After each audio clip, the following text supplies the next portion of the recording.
Bonjour et bienvenue pour ce nouveau tuto d'un photographiste.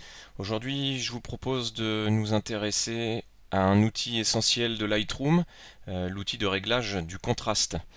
Il y a grosso modo deux façons de régler le contraste dans Lightroom, soit via l'histogramme directement.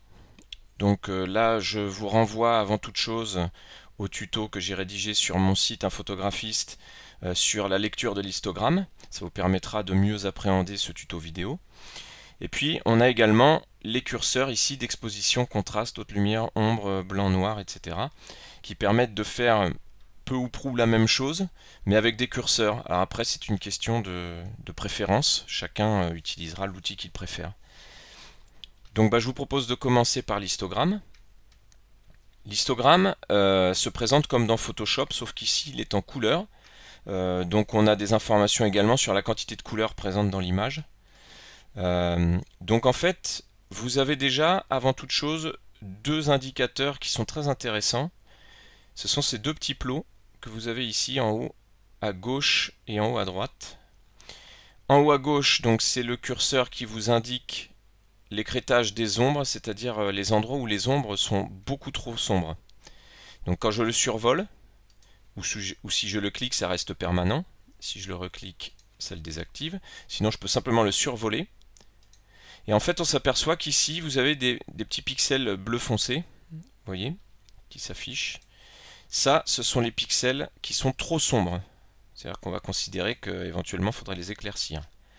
Alors, après, comme je le rappelle toujours, en matière de contraste, de développement d'image, tout dépend de l'intention que vous avez. Si vous souhaitez imprimer cette image chez un imprimeur en quadrichromie CMJN, c'est clair qu'une image saturée comme ça, de densité, ne pourra pas être imprimée correctement. Les noirs seront forcément écrêtés par l'imprimeur, ou alors il vous demandera de le faire vous-même. Fin de la parenthèse. Donc ici, les tons les plus foncés qui sont trop sombres sont affichés avec ce plot-là. Donc si je le décoche, ça disparaît. Ici, à l'inverse, évidemment, les tons les plus clairs. Donc on voit ici, par exemple, que dans la partie basse de l'image, on a du blanc qui est très très blanc. Donc ce qu'on appelle des blancs brûlés. Donc ça veut dire que peut-être on va pouvoir essayer de les rattraper. Après, je dirais que c'est toujours pareil, on est toujours dans l'intention du développement. Est-ce que rattraper du détail dans cette partie de l'image est vraiment pertinent? Pas vraiment certain que dans une image comme celle-là, ce soit essentiel de rattraper les blancs dans cette partie basse. Donc quelque part, on le négligera peut-être. En revanche, si c'était en plein milieu de l'image, par exemple sur cette pancarte qui est essentielle à la lecture de l'image, ou sur cet oiseau, peut-être qu'on s'y intéresserait davantage. Donc voilà pour les deux petits plots qui vous indiquent la saturation des noirs et éventuellement l'écrêtage des blancs. Ensuite, on a le diagramme lui-même. Donc l'histogramme, pardon. L'histogramme, donc, qui vous rappelle au passage le réglage de sensibilité de votre appareil, la focale à laquelle vous avez shooté l'image, l'ouverture, F4 ici, et la vitesse d'obturation, 8 centièmes de seconde. C'est pas essentiel ici pour développer l'image, mais c'est toujours bon de se souvenir de la sensibilité, etc. qu'on a utilisé. Donc comment développer le contraste avec l'histogramme? C'est simple, en fait, vous voyez quand je survole, j'ai des zones qui apparaissent grisées. Ce sont les zones que je vais pouvoir modifier dans l'image. Donc par exemple, on s'aperçoit qu'ici, toutes les hautes lumières très hautes, en particulier sur l'oiseau, qui est un élément essentiel placé plus ou moins à l'intersection des tiers ici, et puis la pancarte ici, on a des blancs qui sont un peu brûlés, c'est très léger, c'est-à-dire qu'on a encore du détail dedans, vous voyez, mais c'est vraiment limite.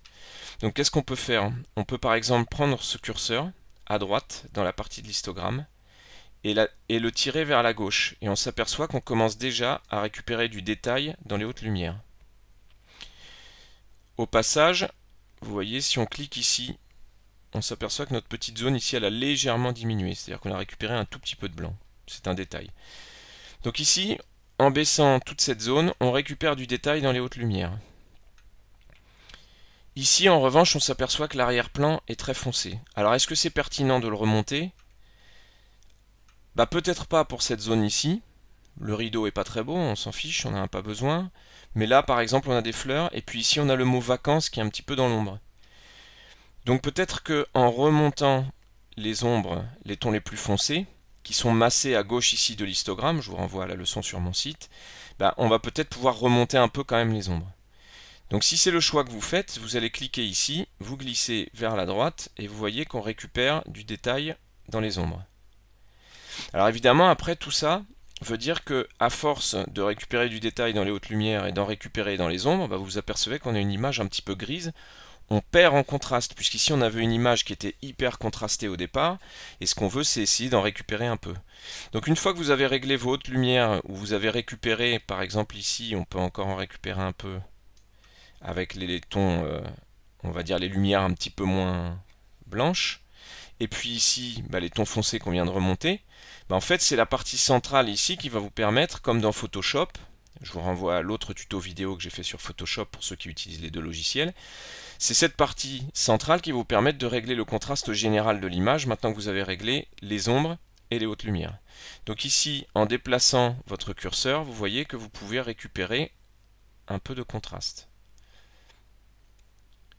Donc ici, ce qu'on peut voir, c'est que en baissant les hautes lumières, en montant les basses lumières, c'est-à-dire les ombres, et en réglant ici les contrastes moyens, en fait, on a rééquilibré un peu notre image. Donc on a gagné du détail sur l'arrière-plan. Alors est-ce que c'est pertinent? Ça, c'est un choix que vous faites.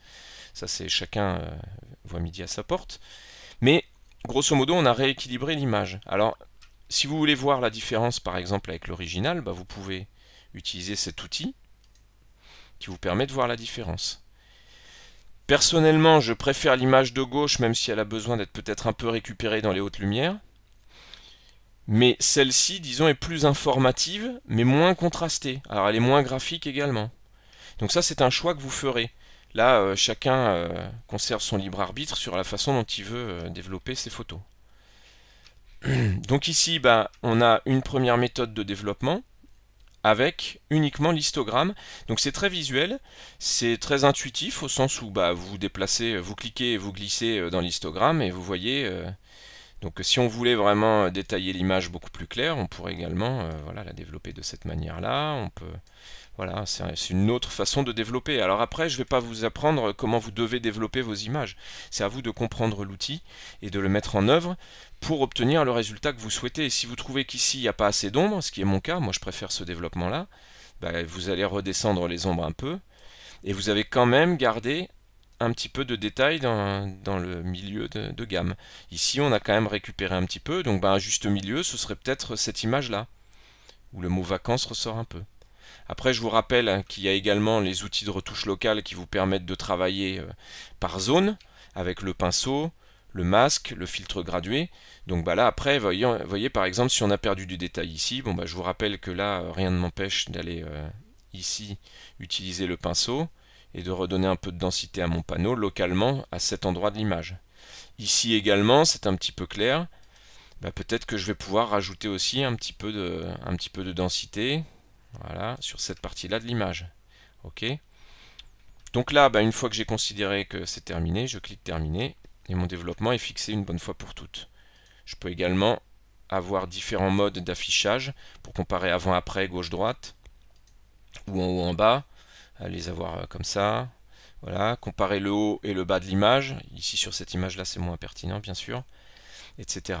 Et puis si je veux revenir à mon image de départ, je me mets en mode loop ici, le mode standard on va dire, du développement. Donc voilà pour le développement avec l'histogramme. Ce qu'on va faire, c'est que je vais cliquer droit ici sur l'histogramme et je vais faire tout réinitialiser, donc on retrouve notre image d'origine.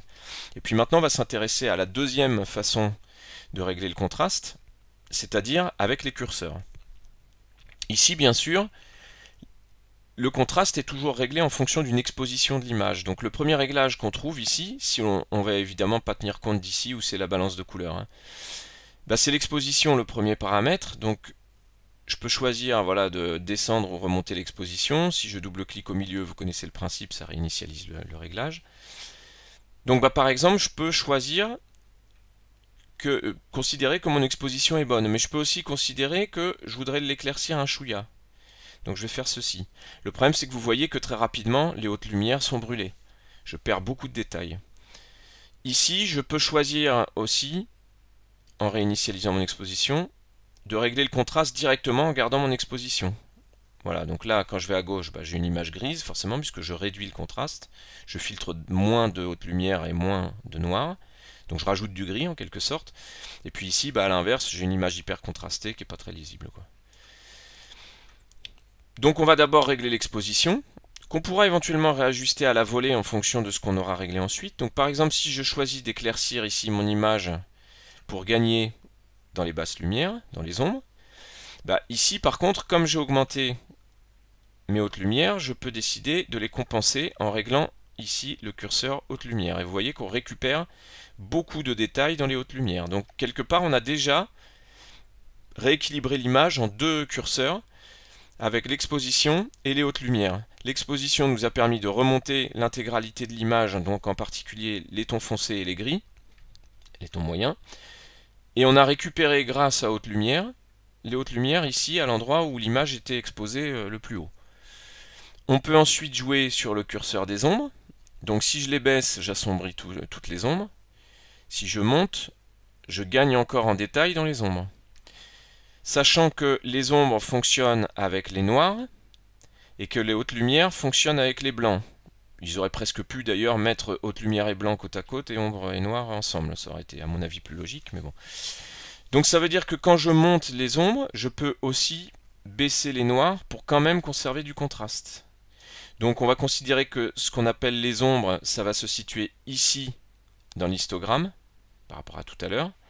Et ce qu'on appelle les noirs, c'est vraiment les tons très foncés, vous voyez, noir, ombre, c'est indiqué, hein, vous avez ici, vous avez la légende en dessous, noir, ombre, exposition, haute lumière, blanc, d'accord? Sachant que les blancs sont vraiment les blancs les plus élevés. Donc ici, vous retrouvez les mêmes réglages, mais sous forme de curseur. Donc par exemple, si je ne tiens pas compte des ombres, si je les réinitialise et les noirs également, en récupérant des hautes lumières, le problème c'est que j'ai perdu un peu en contraste. Donc ce que je peux faire, c'est remonter les blancs pour regagner un petit peu. Vous voyez, on regagne un peu de luminosité. Pour les ombres, bah ici, même chose, je peux baisser les ombres ou les augmenter. Donc si je veux gagner du détail ici, dans les parties sombres de l'image, ici et ici, bah, je vais remonter mes ombres. Donc là, vous voyez que toutes ces parties s'éclaircissent légèrement. Mais par contre, pour conserver un peu de contraste, je peux décider de baisser les noirs pour quand même garder des tons très très sombres, bien contrastés. Donc vous voyez qu'on a une image dont l'histogramme a bougé. On a beaucoup quand même d'informations dans les ombres, c'est-à-dire la masse de contraste est quand même massée très à gauche sur l'histogramme. Mais bon, ici, ça peut être un choix, quoi. Ici, toujours la même chose.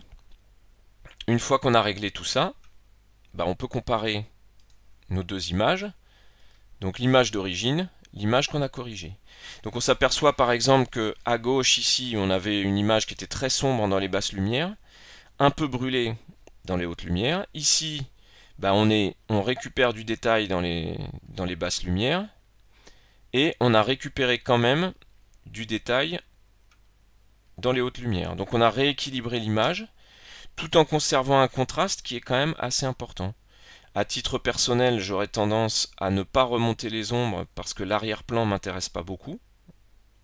Donc en fait, cette image-là me convient davantage. On récupère un petit peu quand même sur les tons moyens, on a récupéré sur les hautes lumières. Vous voyez, la pierre ici est beaucoup plus détaillée à droite dans la version développée que dans cette version-là, et on s'aperçoit qu'on a quand même beaucoup plus de détails partout. Voilà, donc j'espère que ce tuto vous aura été utile sur le développement du contraste dans Lightroom et que ça vous aidera à réaliser des réglages plus fins et à développer de manière plus précise toutes vos photos dans Lightroom. Merci d'avoir suivi ce tuto. Éventuellement, n'oubliez pas de mettre un petit pouce bleu ou de vous abonner. Et puis à bientôt pour d'autres tutos sur un photographiste.